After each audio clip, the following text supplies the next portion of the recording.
이곳 해저음 미술관을 찾아주신 관람객 여러분 감사드립니다. 이곳 해저음 미술관을 찾아주신 관람객 여러분 감사드립니다. 해저음 미술관은 1924년 새롭게 생긴 미술관인데요. 주 전시 소장 목록은 우리나라를 대표하는 근대, 현대, 서양 화가 1세대 및 1.5세대 작가 선생님들 중에서 이곳 부산과 경남을 연고로 두신 작가 선생님 50여 분을 선정하여 그 선생님들의 대표적 작품들을 전시하고 있습니다. 대표적인 작가 선생님들을 말씀드리면 1930년대 일제시대 때 결성된 화가 선생님들의 모임인 춘광회라고 하는 단체가 있었습니다. 1937년 부산 경남 지방에 계셨던 이런 서양화를 처음으로 공부하시고 익혔었던 화가 선생님들, 우리나라 근현대 미술의 아주 초기 도입 단계에 이곳 경남과 부산을 중심으로 활동하셨던 화가 선생님, 대표적인 작가 선생님인 김남배 선생님, 염소 이런 그 동물 그림들을 많이 그리셔서 별명이 양할아버지였죠. 1905년쯤 태어나신 분인데요. 당시 그 부산역 근처에 다방을 경영하셨다고 합니다. 백양다방이라고. 그래서 김남배 선생은 백양다방을 같이 경영하시면서 그림을 그리셨는데요. 이 백양다방은 당시 어려운 여건 속에서도 지역의 화가 선생님 또는 예술 하시는 분들이 주로 모여서 담화를 나누거나 동맹을 결성하거나 하는 등 이 부산을 중심으로 한 예술가, 특히 화가 선생님들의 아지트가 되었다 합니다. 또래였었던 그 서성찬 선생님, 아주 유명하신 분입니다. 서성찬 선생님 1906년생으로 알고 있는데, 서성찬 선생님은 부산 영도가 고향이셨죠. 그리고 영도서 계속 사시고 돌아가실 때도 참 아쉽습니다만은 영도 다리 위에서 심장마비로 별세하셨다고 합니다. 1958년 그분 40대 말에 좀 아쉽죠. 젊으신 날에 50대네요. 이분이 1906년생이고 58년에 돌아가셨으니까요. 그러면 50대 초반에 돌아가셨네요. 당시 서석찬 선생은 유학을 일본으로 다녀오셨는데 그 유학 자금이 없어서 어렸을 때는 그 양복점에서 일을 했다고 합니다. 부산 지금 남포동에 있는 일본인이 유명한 큰 양복점에서 영업을 하셨는데 아주 비상하게 영업을 잘 하셔가지고 결국은 양복점을 크게 차리게 되죠. 돈도 많이 버시고. 그 그림에 대한 열정을 어쩔 수 없이 이어나가기 위해서 양복점 하면서 번 돈을 가지고 일본으로 넘어가서 당시에 파리에서 크게 성공하시고 일본으로 돌아오신 유명한 일본인 화가가 계셨죠. 레오나르도 후지타라고. 정확하게 말씀드리면 후지타 쯔구하루인가요? 일본말로? 세계적인 작가 선생님이 계셨는데 그분에게 몇 번 찾아가서 그분이 가르쳤던 학원에서 사사 받았다고 본인께서 말씀하셨습니다. 한국으로 돌아와가지고 학교 교직 생활을 하셨죠. 경남여고에서 미술 선생을 하시다가 1958년도에 돌아가시게 되는데요. 이 서승차 선생님의 작품은 저희 미술관에도 1956년도 이 작품이 있는데요. 보시면 정물이죠. 당시 50년대 어려운 여건 속에서도 이렇게 좋은 물감과 좋은 미술 재료에다가 이렇게 멋진 작품을 남겼었습니다. 그리고 충광회 멤버였죠. 이 우신출 선생님. 우신출 선생님은 부산 김해 쪽인가요? 아니 이분은 부산 출신이시네요. 부산에서 태어나셔서 줄곧 부산을 계시면서 부산만을 주로 활동 무대로 삼으셨고요. 충광회를 기반으로 해서 많은 작품들을 남겼었습니다. 1911년생이죠.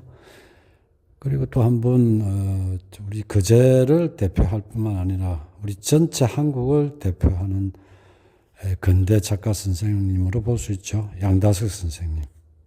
여산, 호가 여산이죠. 새벽 여자의 산, 새벽에 어슴푸레한 안개 낀 산 이런 뜻이라고 그러는데요. 양다석 선생님은 뭐 잘 알려진 대로 어렸을 때 목동 생활을 큰 집에서 하게 되는데요. 부모님께서 일찍 돌아가시죠. 그래서 누나와 함께 큰 집으로 가서 요즘 말로 하면 머슴살이를 하면서 주로 소를 데리고 산과 들로 목동 일을 많이 했답니다. 당시 추억 수많은 에피소드를 지금도 간직하고 계시면서 이 소와 목동이란 주제를 주로 작품에다 남기셨죠. 당시 우리나라에서는 몇 안 되는 전업 작가였다고 합니다. 부산미술협회 초대 회장도 하시고요. 이분은 충광회 때는 이런 단체에 소속하게 되는데 이후 60년대에 들어서면서부터는 줄곧 돌아가실 때까지 혼자 소속을 하지 않고 순수 전업 작가로서 보냈다고 합니다. 양다석 선생은 거의 천재 수준에 비상한 재주를 갖고 계셨다고 합니다. 우리나라에 처음으로 그 특허 제도가 들어섰을 때 이 양다석 선생님은 여러 가지 그 생활에 필요한 기구나 이런 것들을 발명해가지고 당시에 그 특허청에 특허를 3가지나 내었다고 하고요. 그리고 또 양다석 선생님은 아드님이 3분, 따님이 1분이 계셨다는데 그 첫째 아드님이 그 시절에 미국으로 유학 가셔가지고 당시로서는 듣도 보도 못할 학문이었겠죠. 50년대에 원자력 공학으로 1958년도에 미국에서 박사학위를 받았다고 합니다. 정말 지금 생각해도 까무러칠 일이죠. 둘째 아드님도 미국으로 유학을 보내셔서 그 당시에 아마 그 경영 경제 쪽으로 전공하시고 석사를 받으시고 한국에 오셔서 한국에서 교수 생활을 하셨다는데 2분 다 돌아가신 걸로 알고 있고요. 지금은 그 셋째 아드님과 권영딸이 아직 계신 걸로 들었습니다. 정말 양다석 선생은 치열하게 전업 작가로서 그림을 사랑하시고 애착을 갖고 그렸죠. 당시 서양화는 사람들이 잘 알지도 못하니까 당신께서 일본에서 배웠던 그 서양화 기법을 우리나라 한국적인 그 병풍 형태로 종이에다가 수채로 우리나라 옛날 산수 풍경을 그려서 그 작품을 팔아서 생계를 꾸렸다고 합니다.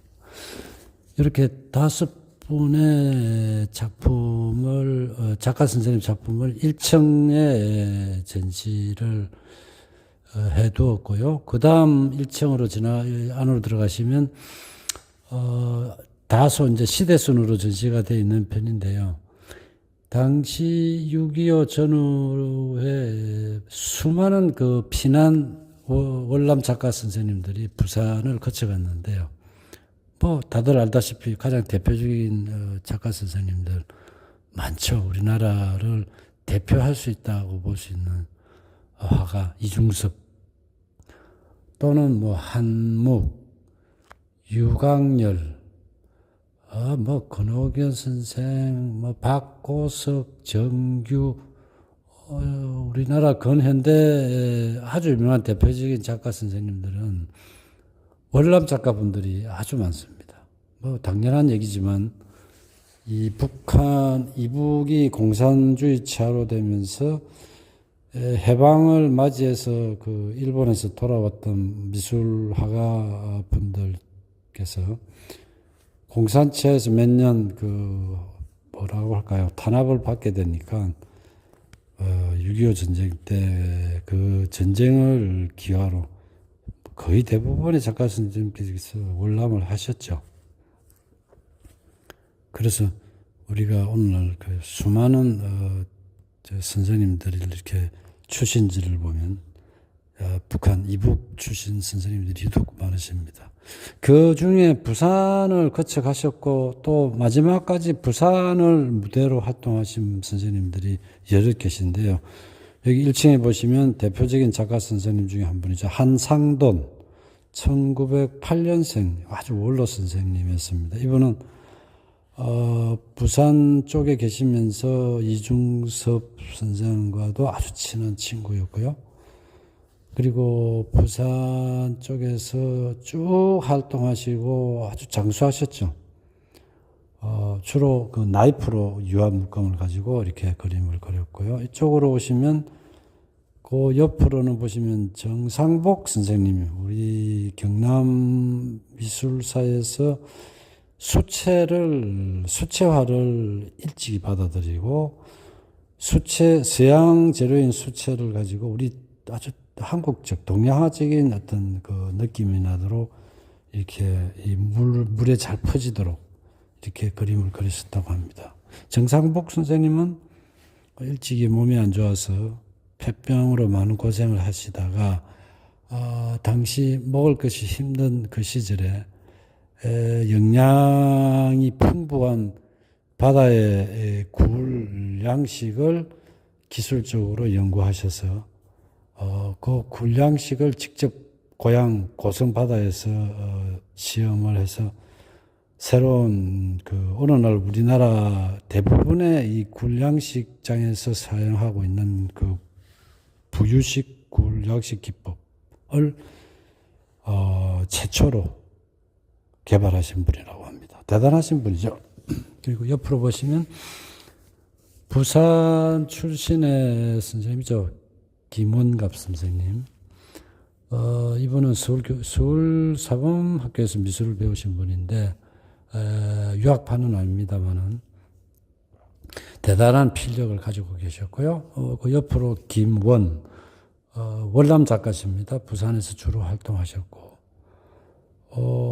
김원 선생님은 우리나라에서 일찍이 이 평면 회화의 오브제 저희로 지금 뭐라고 합니까? 이 실제 우리 생활에 사용되는 각종 이 생활용품이나 기구들을 화면에다가 붙이거나 거기다 같이 넣어서 하는 걸 오브제라고 그러죠. 일종의 뭐라고 합니까? 이게 오래 붙이는 이런 기법을 제일 먼저 도입하신 분입니다. 아방가르드적인 아주 창의적인 작품들을 많이 남겼습니다. 그리고 그 옆으로 보면 마찬가지 이 월남 작가 선생님이죠. 호박을 주제로 한 여자 누드 작품들을 여럿 남겼습니다. 한경남도 출신으로 알고 계시죠. 진병덕 선생님. 그 옆으로는 당시 부산 사범학교에서 미술과에서 지도를 하셨죠. 교수 출신인 조동벽 선생님 작품이 있고요. 또 같은 사범학교에서 마찬가지로 교수를 하셨죠. 당시 경남 부산에서는 어느 날 말하는 그 미술대학이 생기기 전이었습니다. 유일하게 사범학교 내에 뭐 미술과가 있어가지고 미술 교육을 시켰는데, 그때 이 교수로 계셨던 이 조동벽 선생이나 염태진 선생님, 이런 분들께서는 지금 조동벽 선생님은 어디 중국에 태어나셔서 중국서 미술 공부를 하신 걸로 알고 있고요.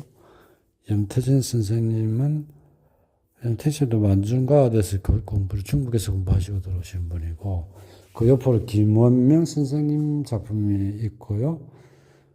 그리고 마산에서 주로 활동하셨죠.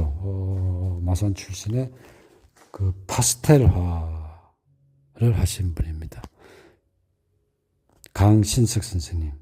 강신석 선생님은 1917년생인가요? 경남 쪽에서 이 서양화를 하신 분들 중에서는 상당히 빠르셨죠. 그래서 이 강신석 선생님은 주로 마산 쪽에 계시면서 여러 예술가들과 교류를 하셨는데요. 그 옆에 있는 그 최운 선생, 깨를 많이 그리셨던 최운 선생, 그리고 당시 진해에서 활동하셨던 유택열, 마산에서 활동하셨던 세계적인 작가가 되셨죠. 문신, 이런 분들과 친하게 지내셨다고 합니다. 그리고 우리나라 판화, 특히 목판화에서는 아주 독보적인 작품을 남기셨고, 일찍이 일본에 가셔서 일본서 공부하고 오셔가지고 우리나라 근대 미술의 한 축을 만들어 놓았죠. 최영림 선생님.